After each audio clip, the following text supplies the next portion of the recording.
I was quite good friends with Harry back in the day, Has he- pre-Meghan, when he was a terrible. Right. Wait, did he but had a drop few you nights when out he with was him. with Meghan? Is that true that he dropped his mates? Yeah, I mean, I wouldn't say it part of the inner circle. For years, Prince Harry's life behind palace doors has been carefully guarded. But what if someone who knew him before the spotlight cracked the silence? His former roommate, the one person who saw Harry unfiltered, has finally come forward, revealing private moments, wild nights, and shocking truths that the royal family never wanted out. This isn't the polished prince the media shows you. This is raw, uncut Harry. From secret habits to unexpected confessions, you're about to hear it all from someone who lived beside him. A royal friendship broken. In the glamorous yet tightly guarded world of royalty, it's rare to hear raw, honest voices from those who once shared the inner circle. But when comedian and actor Jack Whitehall, yes, the same Jack Whitehall who once called Prince Harry a mate, To be fair to Harry, he leaves it just long enough for me to think that my friend is about to be executed by the security services. And then cool as you like goes, well, I'd rather look like Ron Weasley than Shrek. opened up about how things changed after Meghan Markle entered the picture. The world listened. Jack wasn't just a passing acquaintance. He knew Harry back in the wild pre-Meghan days, when the young prince was still the cheeky, party-loving royal making headlines for his antics, not for his explosive interviews and royal fallouts. Their connection stretched through years of socializing, jokes, and those elite British inner circles that most of us only ever glimpse through tabloids. But things shifted. In an interview on the Joe Rogan Experience, Jack subtly but powerfully revealed that after Meghan became part of Harry's life, their friendship, along with many others, quietly vanished. Jack didn't hurl insults or stir up drama, but his choice of words said enough. According to him, once Meghan arrived, the old crowd was cut off. No long talks, no laughs, no invitations. It was like Harry had packed up his past and moved into a new world, one that didn't include his closest friends. It wasn't just Jack who noticed. Many within Harry's social circle began to feel a quiet chill. The same friends who had once stood by him through thick and thin, who knew the royal behind closed doors, were now on the outside, looking in. So what happened? The timeline is telling. In 2016, when Harry and Meghan's relationship went public, the shift began. Friends who had always been welcome at royal gatherings started getting fewer invites. People like Jack, who had once shared nights of laughter and inside jokes with the prince, were suddenly out of the loop. By 2017, as Harry and Meghan's romance got serious and engagement rumors swirled, more and more of his old mates were quietly erased from his social calendar. But what caused this deep divide? Was it love blinding Harry, or was Meghan pushing for a clean slate? According to biographer Tom Bauer, it was more than just a couple drifting from friends. Knowing that he'd done his family down in the Apple broadcast, the armchair broadcast, and didn't reveal it. So he's as duplicitous. It was a clash of values. Meghan, coming from a different world with strong beliefs and firm boundaries, reportedly found Harry's crowd a little too rough around the edges. Bauer's account paints a picture of gatherings that once overflowed with banter and booze, now becoming battlegrounds for values and worldviews. And while many would support a partner standing up for what they believe in, it's the method and the fallout that raised eyebrows. For Jack Whitehall, it seems the damage wasn't done through a blowout or dramatic falling out. It was more subtle, and maybe even more painful. Being left behind without a word. Being replaced in a life you once had a front row seat to. A friendship that once felt secure now fading into silence. There's a powerful message here, one that fans and critics alike can't ignore. When a prince changes, the world watches. And when that change leads to broken ties and old friends left in the cold, questions are bound to surface. But what if this wasn't just Harry growing up, but a transformation that could shake the royal foundation? Don't miss what's up next. Meghan enters the room and everything changes. And so the silence grew. The more Harry stepped into his new life with Meghan Markle, the more distant he seemed from the world he used to know. But it wasn't just the quiet vanishing of old friends that caught people off guard. It was the sharp contrast in personalities, values, and expectations that truly shook the room. When Meghan first started appearing at royal gatherings, many expected her to blend into the royal fabric with a bit of adjustment. But what unfolded was something far more disruptive. According to royal biographer Tom Bower, who closely followed the early stages of Harry and Meghan's relationship, she wasn't simply observing the environment, she was challenging it. In early 2017, during a weekend getaway at the home of one of Harry's longtime friends in Norfolk, the tension became impossible to ignore. The group gathered for what should have been a light-hearted few days of laughter, food, and long-standing traditions. But Meghan, attending as Harry's guest, reportedly found the atmosphere troubling.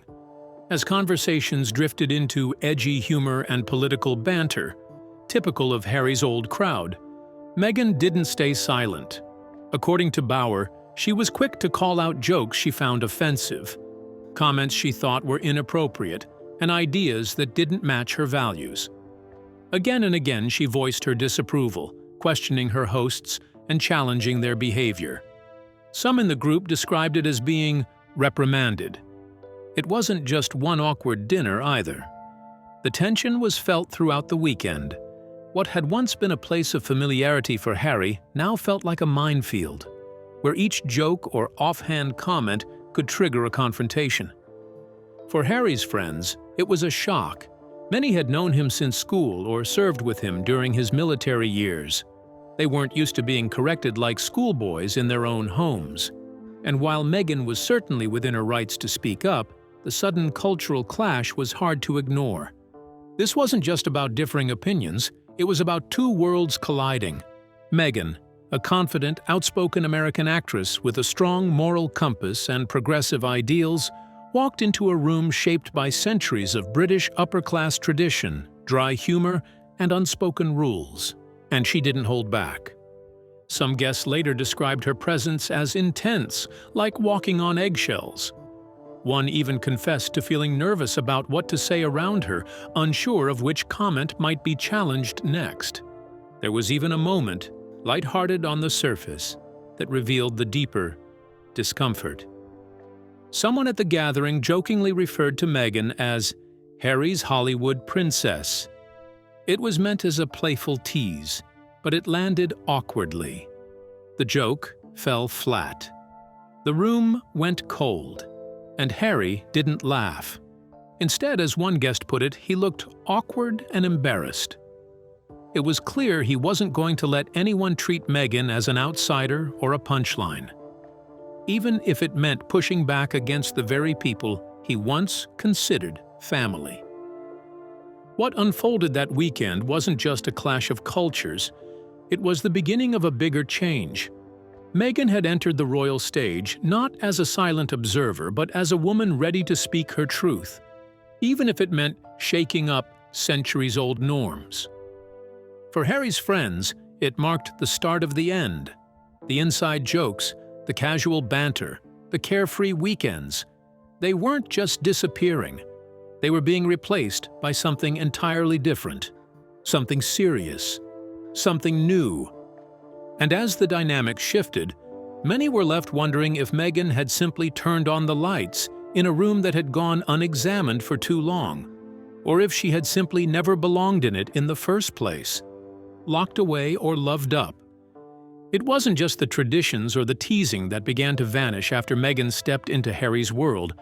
It was Harry himself. The transformation didn't go unnoticed. As Meghan's presence in his life grew stronger, those closest to Harry started to feel like he was slipping away. The man who once thrived on weekends with the boys, who laughed loudly at their jokes, and who rarely missed a party or reunion, had become distant, almost unrecognizable. Friends who had known him since his school days at Eton or served with him in the British Army now found it nearly impossible to reach him. The group chats, once buzzing with Harry's cheeky humor, went silent. Invites were left unanswered. Birthdays passed without a message. The space Meghan filled in Harry's life seemed to be expanding, until it pushed nearly everyone else out. But was this just a man choosing love over laddish behavior? Or was there something deeper going on? Dr. Patrick Wanis, a behavioral expert who's spent years analyzing relationships, believes this pattern isn't as rare as people might think. According to Wanis, when someone withdraws completely from their old life after starting a new relationship, it's often a warning sign. It can suggest an unhealthy dependence forming behind closed doors. It's an interesting question, and the best way to answer it is that some people have a natural gift and some people develop skills. You can have a natural gift and then develop that skill. I believe it's a natural gift that began in childhood. Not necessarily abusive, but deeply unbalanced. Wanis outlines 6 key behaviors that often emerge in situations like these. One of the most telling: emotional isolation. It happens when one partner, knowingly or not, becomes the other's entire world, pushing everyone else to the sidelines. Stop emotional incest. What is emotional incest? Well, emotional incest occurs when a parent expects the child to play the role of a spouse, of an adult. But it's one-sided. And for many watching Harry's story unfold, that's exactly how it appeared. Even those closest to the royal couple began to pick up on the pattern. During another visit to a friend's country home, one guest revealed that Meghan's presence completely changed the vibe. Jokes were filtered, conversations tiptoed. Everyone was careful. It was no longer the relaxed environment Harry used to love. It felt more like a stage, and everyone was waiting for their lines to be approved. Some even claimed Meghan viewed Harry's old friends as a bad influence. And in fairness, this crowd had their share of wild stories, weekend parties, politically incorrect humor, and a culture where ribbing each other was just part of the friendship.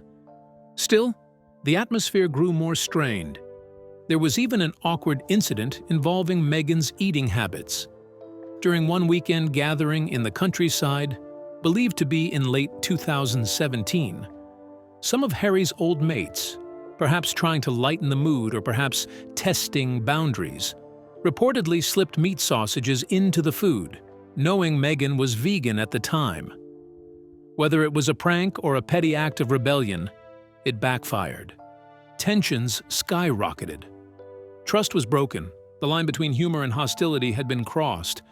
It's no wonder that little by little, Harry stopped showing up altogether. Friends who once saw him as the heart of the party were left stunned. Some admitted they barely recognized the man he had become.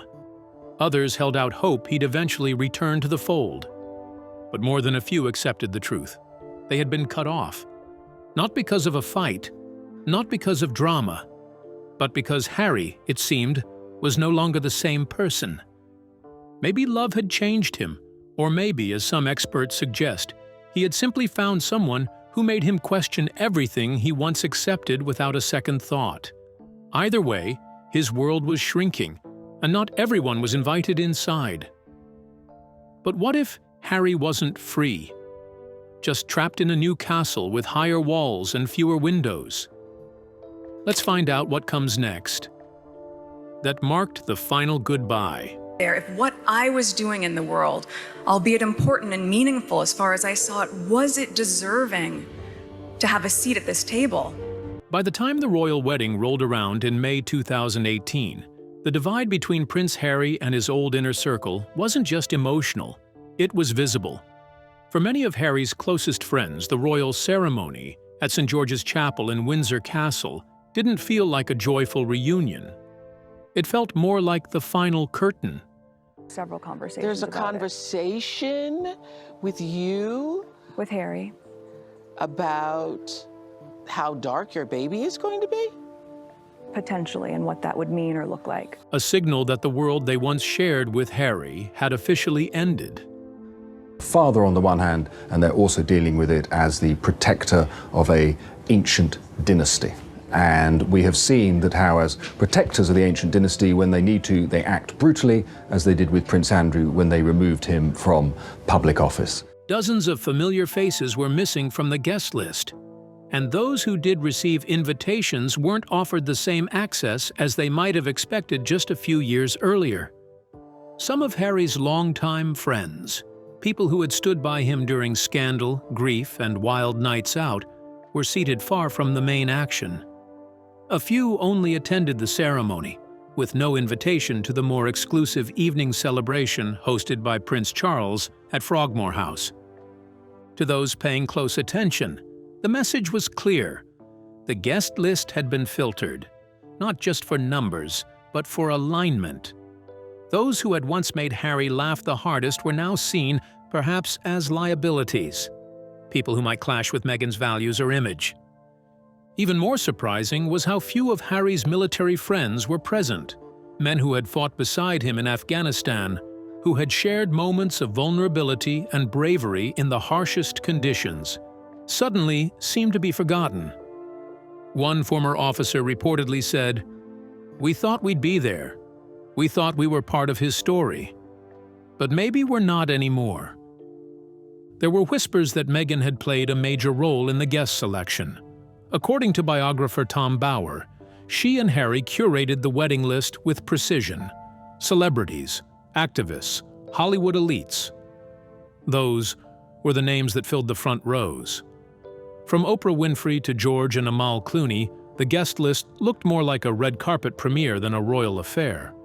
Gone were the rough-around-the-edges Eton friends, the countryside jokers, the cheeky crew from Harry's past. In their place stood polished, politically correct, camera-ready influencers of the new royal narrative. To the public eye, it was a glamorous celebration of love. But for those who knew Harry before the cameras, it was hard to ignore how much had changed. And the tension didn't stop at the door. Inside the reception, sources revealed that some of Meghan's guests were noticeably cold toward Harry's few remaining friends. Small talk felt strained. Polite smiles masked the discomfort. One guest allegedly overheard a conversation where a friend of Meghan's dismissed Harry's past life as immature and embarrassing. For the people who had lived those memories with him, it was like being told they didn't belong in his story anymore. Some of them left early. One even admitted that while the ceremony was beautiful, the atmosphere felt clinical. Everything was perfectly choreographed, every moment captured for a modern fairy tale. But the soul, the messy, lovable, loyal heart of Harry's old friendships seemed to be missing. And yet, Harry didn't flinch. He looked proud, confident, as though he had crossed a bridge he had no intention of going back over. Many guests drove home from Windsor that night with mixed feelings.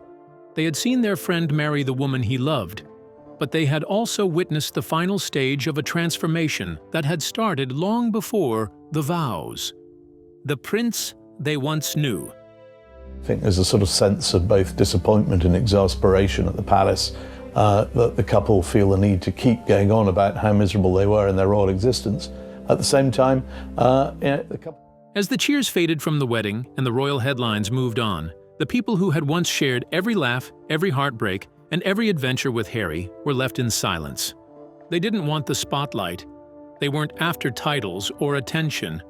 But one by one, they had been quietly erased from Harry's everyday life. And now, some of them are speaking softly, carefully, not to attack, but to reflect. Not out of bitterness, but sadness. One former friend, someone who had shared late-night talks with Harry at Eton, camped beside him during military exercises and watched him grow from a wild teenager into a man, described it as watching a light go out.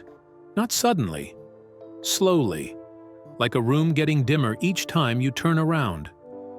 This friend, who remained anonymous in Tom Bauer's reporting, didn't speak with anger. Instead, there was a kind of reluctant understanding.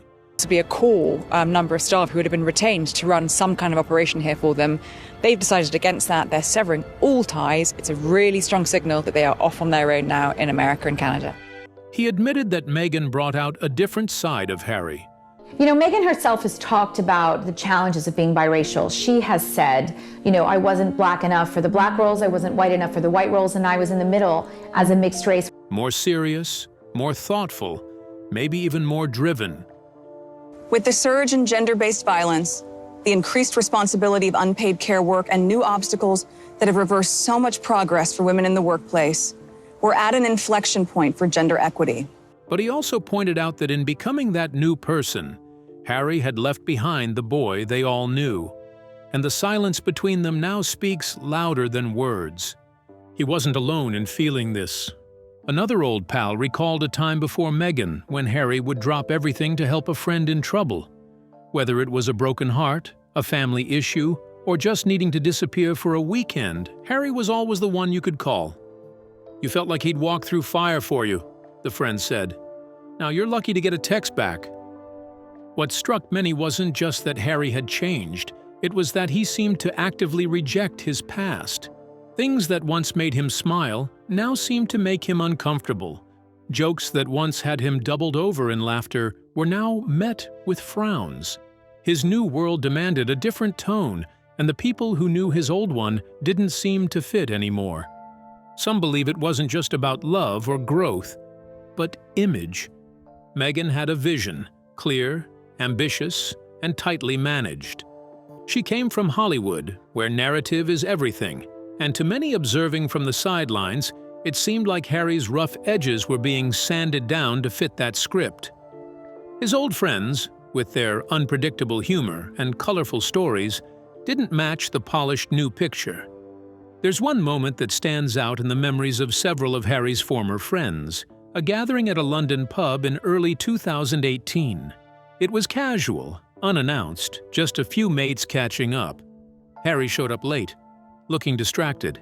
He smiled, but it didn't reach his eyes. Throughout the evening, he checked his phone more than he checked in. When the conversation turned to funny old memories, he chuckled politely, but didn't add to them. He seemed, as one friend put it, like someone visiting his old life, not living in it anymore. And by the end of the night, when he left early, the group didn't even try to stop him. They knew. He wasn't there, not anymore. Now, years later, the space between them has only widened. Some tried to reach out. A few wrote heartfelt messages, but the replies, if they came at all, were short and guarded. Still, none of them speaks with cruelty.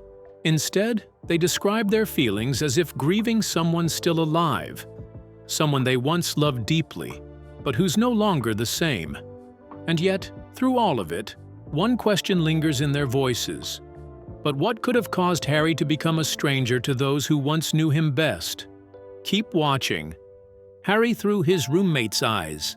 Those certain members have decided to get into bed with the devil, right? To rehabilitate their image. Yeah.